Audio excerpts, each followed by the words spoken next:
ಕಣ್ಣೀರು ಹಾಕಿದ್ದು ನಿಮಗೆ ಕೇಳಿಸ್ತಾ ಇಲ್ವಾ? ಕಣ್ಣೀರಿನ ನೋವು ಅನಿಸ್ತಾ ಇಲ್ವಾ? ಗೊತ್ತಾಗ್ತಾ ಇಲ್ವಾ? ಬಂಧುಗಳೇ, ಆ ಮೈದಾನ ಯಾಕೆ ಕೊಡ್ತಾ ಇಲ್ಲ ಅಂತಂದ್ರೆ ನಾವು ತಪ್ಪಿತಸ್ಥರಿದ್ದೀವಿ, ನಮಗೆ ಭಯ ಇದೆ.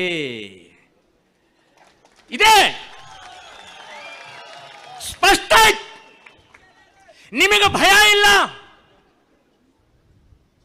ನೀವು ತಪ್ಪಿತಸ್ಥರಿಲ್ಲ ಅಂತಂದ್ರೆ ಯಾಕೆ ಆ ಮೈದಾನ ಕೊಡಲಿಲ್ಲ? 15 ದಿನದ ಹಿಂದೆನೇ ನಿಮಗೆ ಅಪ್ಲಿಕೇಶನ್ ಹೋಗಿದೆ. ಅಲ್ಲಿಂದ ಇಲ್ಲಿ, ಇಲ್ಲಿಂದ ಅಲ್ಲಿ ಓಡಾಡಿಸ್ತಾರೆ. ಇದು ಇವ್ರದ್ದು ಬುದ್ಧಿನೇ ಇವ್ರದು. ಸರ್ಕಾರ ನಮ್ಮನ್ನು ಆಟ ಆಡಿಸೋದೆ. ಸಂಘಟನೆಗಳನ್ನ ಒಟ್ಟಾಗುವಂಥ ಈ ಶಕ್ತಿಯನ್ನ ತುಳಿದು ಹಾಕೋದೇ ಕೆಲಸ ಇವ್ರದು. ನಾನು ಪೊಲೀಸ್ ಇಲಾಖೆಯವರ ಒಂದು ಕೈಯನ್ನ ನಾನು ತಪ್ಪು ಅಂತ ಹೇಳ್ತೀನಿ. ಇನ್ನೊಂದು ಕೈ ಕಾಣದ ಕೈಗಳಿದ್ದಾವೆ, ಅವರು ಹಿಡಿದು ಎಳಿತಾ ಇರ್ತವೆ. ಅದು ರಾಜಕಾರಣಿ ಇರ್ಬೋದು, ದುಡ್ಡಿನವ್ರು ಇರ್ಬೋದು, ಇನ್ಯಾರೋ ದೊಡ್ಡವ್ರು ಇರ್ಬೋದು, ಅವರು ಆಟ ಆಡಿಸ್ತಾ ಇರ್ತಾರೆ. ನಾನು ಹೇಳೋದು ರಾಜಕಾರಣಿಗಳಿಗೆ ಅಥವಾ ದೊಡ್ಡವರಿಗೆ, ದುಡ್ಡಿಗೆ, ಇನ್ಯಾರಿಗೋ ಈ ಖಾಕಿ ಬಟ್ಟೆಯನ್ನು ಯಾಕೆ ಹರಾಜಿಗೆ ಹಾಕ್ತಾ ಇದ್ದೀರಿ ಅಂತ ಅನ್ನೋದು ಗೊತ್ತಾಗ್ತಾ ಇಲ್ಲ ನನಗೆ. ನ್ಯಾಯ ಅದು ನ್ಯಾಯ. ಖಾಕಿ ಬಟ್ಟೆ ಪುಕ್ಕಟೆ ಕೊಟ್ಟಿಲ್ಲ. ನ್ಯಾಯಕ್ಕಾಗಿ, ಕಾನೂನಕ್ಕಾಗಿ ನಿಮಗೆ ಖಾಕಿ ಬಟ್ಟೆ ಕೊಟ್ಟಿದ್ದೀವಿ ವಿನಃ ಇನ್ಯಾರ್ದೋ ಮಾತು ಕೇಳಕ್ಕೆ, ಇನ್ಯಾರ್ದೋ ದುಡ್ಡು ತಿನ್ನಕ್ಕೆ ಅಲ್ಲ. ನಾಚಿಕೆ ಆಗ್ಬೇಕು ನಿಮಗೆ. ಎಷ್ಟು ಜನರು ಕೊಂದು ಹಾಕಿದಿರಿ, ಎಷ್ಟು ಜನರ ಅಮಾಯಕರನ್ನ. ಇವತ್ತಿಲ್ಲಿ ಸಂತೋಷ್ ರಾವ್ ಅವರ ಮನೆಗೆ ನಾನು ಹೋಗಿದ್ದೆ. ನಾನು 80 ವಯಸ್ಸಾಗಿದೆ ಆ ತಂದೆಗೆ. 4 ಜನ ಮಕ್ಕಳು, ಹೆಂಡತಿ ತೀರ್ಕೊಂಡ್ಬಿಟ್ಟಿದ್ದಾಳೆ. ಇದೇ ಸಂತೋಷ್ ರಾವ್ ಜೈಲಿನೊಳಗೆ ಇದ್ದಾಗಲೇ ನರಳಿ ಸಂತೋಷ ಅಂತ ಹೇಳಿ ಸತ್ತು ಹೋದ್ಲಲ್ರಿ. ಪೊಲೀಸರೇ ನೀವು ಕೊಡ್ತೀರಿ ಈ ಕಣ್ಣೀರು. ಆ ಶವ ಸಂಸ್ಕಾರಕ್ಕೂ ಕೂಡ ಬಿಡ್ಲಿಲ್ಲ ರೀ. ಏನು ಸಂಸ್ಕಾರ ಇದು? ಏನು ನಿಮ್ಮ ನ್ಯಾಯ ಇದು? ಏನು ನಿಮ್ಮ ಕಾನೂನು? ಟೆರರಿಸ್ಟ್ ಒಬ್ಬ ಮದನಿ, ಅಬ್ದುಲ್ ನಾಜೀರ್ ಮದನಿ ಅನ್ನುವಂತ ಮಹಾ ಟೆರರಿಸ್ಟ್, ಕೇರಳದವನು, ಅವನ ಬೆಂಗಳೂರು ಜೈಲಿನಲ್ಲಿದ್ದಾನೆ. ಅವನ ತಂದೆ ಹುಷಾರಿರ್ಲಿಲ್ಲ ಅಂತ ಹೇಳಿ 15 ದಿನ ಪೆರೋಲ್ ಮೇಲೆ ಬಿಡ್ತಾರೆ ಬಡ್ಡಿ ಮಕ್ಕಳು.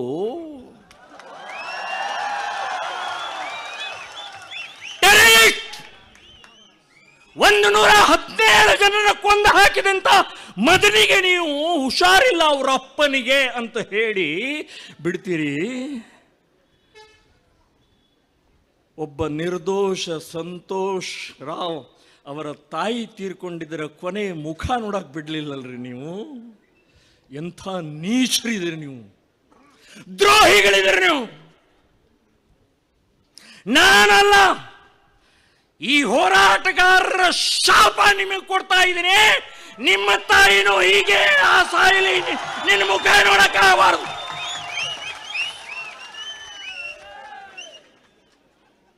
ಸಂತೋಷ್ ರಾವ್ ಅವನಿಗೆ ಬತ್ತಲೆ ಮಾಡಿ ಅವರ ಅಪ್ಪನ್ನ ಎದುರುಗಡೆ ನಿಲ್ಲಿಸಿ ಆ ಗುಪ್ತಾಂಗದ ಮೇಲೆ ಪೆಟ್ರೋಲ್ ಹಾಕಿ ಹೊಡಿತಾರಲ್ರಿ. ಯಾವ ಕಾನೂನಿದೆ ಹೇಳಿ ನೋಡೋಣ? ಎಲ್ಲಿದೆ? ಜಡ್ಜ್ ಹೇಳಿದ್ದಾರೆ ಇವನ ಅರೆಸ್ಟ್ ಮಾಡಕ್ಕೆ ಏನೂ ಸಾಕ್ಷಿ ಇಲ್ಲ, ಕುರು ಇಲ್ಲ. ಹೇಗೆ ಅರೆಸ್ಟ್ ಮಾಡಿದ್ರೆ ನೀವು? ಇನ್ನು ಅವರ ತಂದೆ ಅವನಿಗೆ ತಂದೆ ಎದುರುಗಡೆಗೆ ಶಿಕ್ಷೆ ಕೊಡ್ತಾರಲ್ಲ. ನನಗೆ ಒಂದು ದಿನ ಆ ಅಯ್ಯೋ ಯಾರಿದನಲ್ಲ, ಒಂದು ದಿನ ನನಗೆ ಕೊಡಿ, 24 ಗಂಟೆ ಕೊಡಿ, ಅವನು ಕುಂಡಿ ಒಳಗಡೆಗೆ ಬಡಗಿ ಹಾಕಿ ಬೋಸುಡಿಕೆ ನೀನೇ ಮಾಡಿದಿ ಅಂತ ಹೇಳ್ಕೊಡ್ತೀನಿ ನಾನು.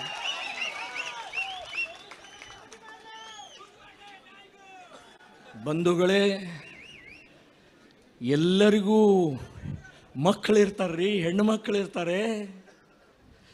ನಿಮ್ಮ ಮಗಳಿಗೆ, ನಿಮ್ಮ ಹೆಂಡತಿಗೆ, ನಿಮ್ಮ ಮನೆಯಲ್ಲಿರುವಂಥ ಮಹಿಳೆಯರಿಗೆ ಈ ರೀತಿ ಆಗಿತ್ತಂದ್ರೆ ಮುಚ್ಚಾಕ್ತಿದ್ರಿ ನೀವು? ದೊಡ್ಡವ್ರ ಮಾತು ಕೇಳಿ, ದುಡ್ಡಿನ ಮಾತು ಕೇಳಿ, ರಾಜಕಾರಣಿ ಹರಾಮಿಗಳ ಮಾತು ಕೇಳಿ ಮುಚ್ಚಾಕ್ತಿದ್ರಿ ನೀವು? ಆವಾಗಲೇ ಗೊತ್ತಾಗೋದು ನಿಮಗೆ. ನಿಮ್ಮ ಮಕ್ಕಳ ಮೇಲೆ ಈ ರೀತಿ ಆದಾಗಲೇ ನಿಮಗೆ ಗೊತ್ತಾಗೋದು, ಅಲ್ಲಿವರೆಗೆ ನಿಮಗೆ ಅರಿವಾಗುವುದಿಲ್ಲ ಅಂತ ಅನ್ನೋದು ನೆನಪಿಟ್ಕೊಳ್ಳಿ. ಬಂಧುಗಳೇ, ಇಂಥ ಸಂದರ್ಭದಲ್ಲಿ ಇವತ್ತು ನಾನು ಒಂದು ವಿನಂತಿ ಮಾಡ್ಕೊಳ್ತಾ ಇದ್ದೇನೆ ಸರ್ಕಾರಕ್ಕೆ. ಈಗಾಗಲೇ ಹೇಳಿದ್ರು ಸಿದ್ದರಾಮಯ್ಯನವರು, ಗೃಹ ಮಂತ್ರಿಯವರು ಏನೇನೋ ಹೇಳಿಕೆ ಕೊಡ್ತಾ ಇದ್ದಾರೆ. ನಾನು ಹೇಳಿದ ಅವಸರದಲ್ಲಿ ಹೇಳಿಕೆ ಕೊಡಬೇಡಿ. ಇದಕ್ಕೆ ಇವತ್ತಿನ ರಾಜ್ಯ ಸರ್ಕಾರದವರು ಮರು ತನಿಖೆಗೆ ನೀವು ಮಾತ್ರ ಕೊಡಬೇಕು, ಕೊಡಲೇಬೇಕು, ಕೊಡುವವರೆಗೆ ಬಿಡುವುದಿಲ್ಲ. ದಕ್ಷಿಣ ಕನ್ನಡ ಜಿಲ್ಲೆ ಮತ್ತು ಉಡುಪಿ ಜಿಲ್ಲೆಯಲ್ಲಿ ಹೊತ್ತುಕೊಂಡಂಥದ್ದನ್ನ ಉತ್ತರ ಕರ್ನಾಟಕ ಇಡೀ ಭಾಗದವು ಎಲ್ಲ ಕರ್ನಾಟಕದ ಎಲ್ಲ ಜಿಲ್ಲೆಗಳಲ್ಲಿ ಎಲ್ಲ ತಾಲೂಕಿನಲ್ಲಿ ಹೋಗುತ್ತೆ ಅಂತ ನೆನಪಿಟ್ಕೊಳ್ಳಿ. ಅದಕ್ಕೆ ನಾನು ಮಟ್ಟಣ್ಣವರು ಇಬ್ಬರು ಕೂಡ ಆ ಕಡೆಯವರಿದ್ದೀವಿ. ಇನ್ನು ಪ್ರಾರಂಭ ಮಾಡ್ತೀವಿ ನಮ್ಮ ನಮ್ಮ ನಮ್ಮ ಹೋರಾಟ.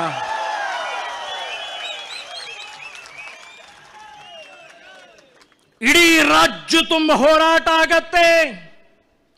ರಾಜ್ಯ ಸರ್ಕಾರ ನೀವೇ ಬದನಾಮ್ ಆಗ್ತೀರಿ, ನಿಮ್ಮ ಕೈಯಲ್ಲಿದೆ. ಮರು ತನಿಖೆ ಮಾಡ್ರೆ.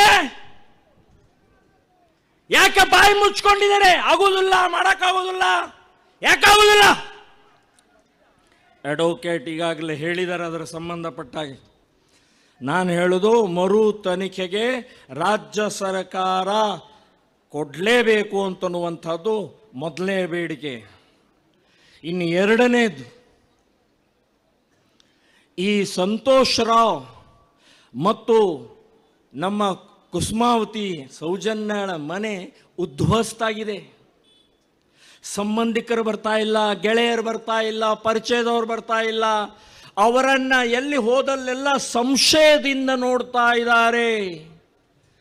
11 ವರ್ಷದಿಂದ ಅವರ ಮನೆಗೆ ಪೂಜೆ ಪುನಸ್ಕಾರ ಯಾರೂ ಕರೀತಾ ಇಲ್ಲ, ಇವ್ರ ಮನೆಗೂ ಬರ್ತಾ ಇಲ್ಲ. ಅಂಥ ಪರಿಸ್ಥಿತಿ ನಿರ್ಮಾಣ ಮಾಡಿದಂಥ ನೀಚ ನಿರ್ಲಜ್ಜ ಈ ವ್ಯವಸ್ಥೆ. ಅದಕ್ಕೆ ಹೇಳೋದು, ಅವರಿಗೆ ಒಂದು ಧೈರ್ಯದಿಂದ ಬದುಕಬೇಕು. ಇನ್ನು ಮುಂದಾದರೂ ಬದುಕಬೇಕು ಅವರು. ಸೊ ಅದಕ್ಕೋಸ್ಕರ ನಾನು ಹೇಳ್ತಾ ಇದ್ದೇನೆ, ಸರ್ಕಾರ ಅವರ ಇಬ್ಬರು ಕುಟುಂಬಕ್ಕೆ 25 ಲಕ್ಷ ರೂಪಾಯಿ ಕೊಡಬೇಕು ಅಂತ ಹೇಳ್ತೇನೆ. ಇವರಿಗೆ 25, ಅವರಿಗೆ 25 ಲಕ್ಷ ಕೊಡಬೇಕು.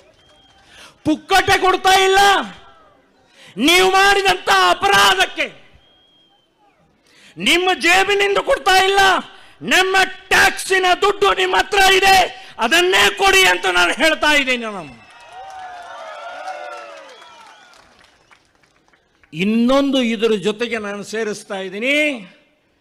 ಈ ದಕ್ಷಿಣ ಕನ್ನಡ ಜಿಲ್ಲೆ ಮತ್ತು ಉಡುಪಿ ಜಿಲ್ಲೆಯಲ್ಲಿ ಗೆದ್ದಂಥ MLA MP ಗಳು, ನೀವು ಯಾವುದೇ ಪಕ್ಷದವರಿರಿ, ನೀವು ಆ ಎರಡೂ ಮನೆಗೆ 5 ಲಕ್ಷ ರೂಪಾಯಿ ಪ್ರತಿಯೊಬ್ಬರೂ ಕೊಡಬೇಕು. ಪ್ರತಿಯೊಬ್ಬ MP, ಪ್ರತಿಯೊಬ್ಬ MLA ನೀವು ಇಬ್ಬರಿಗೂ, ಎರಡೂ ಕುಟುಂಬಕ್ಕೆ 5 ಲಕ್ಷ ಕೊಡಬೇಕು ಅಂತನ್ನುವಂಥದ್ದು ಹೇಳ್ತೀನಿ. ನಿಮ್ಮ ಕರ್ತವ್ಯ. ಕೋಟಿಗಟ್ಟಲೆ ಲೂಟಿ ಹೊಡೆದಿದ್ದೀರಲ್ಲ, ಕೊಡಿ.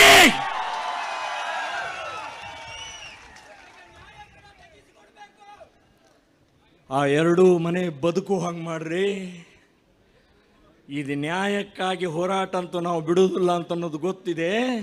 ಅವು ಎರಡೂ ಕುಟುಂಬ ಬದುಕು ಹಾಗೆ ಮಾಡಿ ಸರ್ಕಾರದಿಂದ ಕೊಡಿಸಿ ನೀವು ಕೊಡಬೇಕು ಅಂತ ಹೇಳಿ MLA MP ಗಳಿಗೆ ನಾನು ಆಗ್ರಹ ಮಾಡ್ತಾ ಇದ್ದೀನಿ. ನಾನು ಸಂತೋಷ್ ರಾವ್ ಮನೆಗೆ ಹೋಗಿ ಬಂದೆ. ಅಲ್ಲಿಯ MLA ಇನ್ನೂ ಎಲ್ಲಿದ್ದಾರೋ ಗೊತ್ತಿಲ್ಲ, ಅವ್ರ ಮನೆ ಕೂಡ ಹೋಗಿಲ್ಲ ರೀ. ಸುನೀಲ್ ಕುಮಾರ್ ಅವರೇ, ಭಾಳ ದೊಡ್ಡದಾಗಿ ಮಾತಾಡ್ತಿರಲ್ಲ ನೀವು. ಅವ್ರ ಮನೆಗೆ ಒಂದ್ಸಲ ಹೋಗಿ ಬರ್ರಿ, ಅವ್ರ ಅಪ್ಪ ಅವ್ರ ಮನೆ ಹೇಗಿದೆ ಗೊತ್ತಾಗತ್ತೆ. ನೀವು 10 ಕೋಟಿ ಮನೆ ಕಟ್ಟಿದಿರಲ್ಲ, ನಾಚಿಕೆ ಮಾನ ಮರ್ಯಾದೆ ಏನಾದರೂ ಇದೆಯೇ? ನಿಮ್ಮ ಕ್ಷೇತ್ರದಲ್ಲೇ ಒಬ್ಬ ನಿರ್ದೋಷಿಯಾಗಿ ಮನೆಗೆ ಬಂದಿದ್ದಾನೆ, ಅವನ ಮನೆ ಸುಖ ದುಃಖ ಏನು ಕೇಳೋಗಿ ನಮ್ಮ ಹಕ್ಕಿದೆ. ನೀವು ನ್ಯಾಯ ಕೊಡಬೇಕು, ನೀವು ಅವ್ರ ಮನೆಗೆ ಆಶ್ರಯ ಕೊಡಬೇಕು, ಭೇಟಿ ಕೊಡಬೇಕು ಅಂತನ್ನುವಂಥದ್ದು ಹೇಳ್ತೇನೆ. ಬರೀ ನೀವಷ್ಟೇ ಅಲ್ಲ, MP ಕೂಡ ಅವ್ರ ಮನೆಗೆ ಹೋಗಿ ಭೇಟಿ ಕೊಡಬೇಕು. ಈಗಾಗಲೇ ಹೇಳಿದಾರೆ ಅವ್ರ ಮನೆಗೆ ಭೇಟಿ ಕೊಡಬೇಕು ಅಂತನ್ನುವಂಥದ್ದು. ಬಂಧುಗಳೇ, ಈ ಹೋರಾಟ ನ್ಯಾಯ ಸಿಗೋವರೆಗೆ ಹೋರಾಟ ಮುಂದುವರಿಯುತ್ತೆ ಅಂತನ್ನುವಂಥದ್ದು ಈಗಾಗಲೇ ಎಲ್ಲರೂ ಹೇಳಿದರೆ. ಇನ್ನೊಮ್ಮೆ ನಾನು ಬಹಳ ವಿಷಯ ಹೇಳೋ ಅವಶ್ಯಕತೆ ಇಲ್ಲ, ಸಾಕಷ್ಟು ನಾವು ವಿಚಾರ ಕೇಳಿದ್ದೀವಿ. ಪ್ರಮೋದ್ ಮುತಾಲಿಕ್, ನೀವು ಈಗ ನಿನ್ನೆ ತಿಮ್ರೋಡಿ ಅವರು ಹೇಳಿದರು, ನಿನ್ನೆ ರಾತ್ರಿ ಒಂದು ಕೇಸ್ ಹಾಕಿದಾರಂತೆ. ಬಡ್ಡಿ ಮಕ್ಕಳ್ರ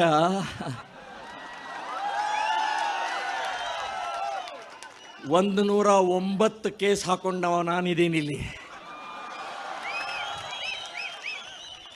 1000 ಕೇಸ್ ಹಾಕಿದ್ರು ಬಗ್ಗವ್ರು ನಾವಲ್ಲ ರೇ. 1000 ಕೇಸ್ ಹಾಕಿದ್ರು ಬಗ್ಗವರಲ್ಲ.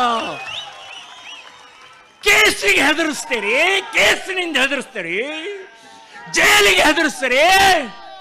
ಇಲ್ಲೇ ಹಗ್ಗ ಕಟ್ಟೆ ಗಲ್ಲಿಗೂ ಕೂಡ ಹೆದರಲಾರದಂತ ಗಂಡಗಳಿಗಳು ನಾವಿದ್ದೇವೆ.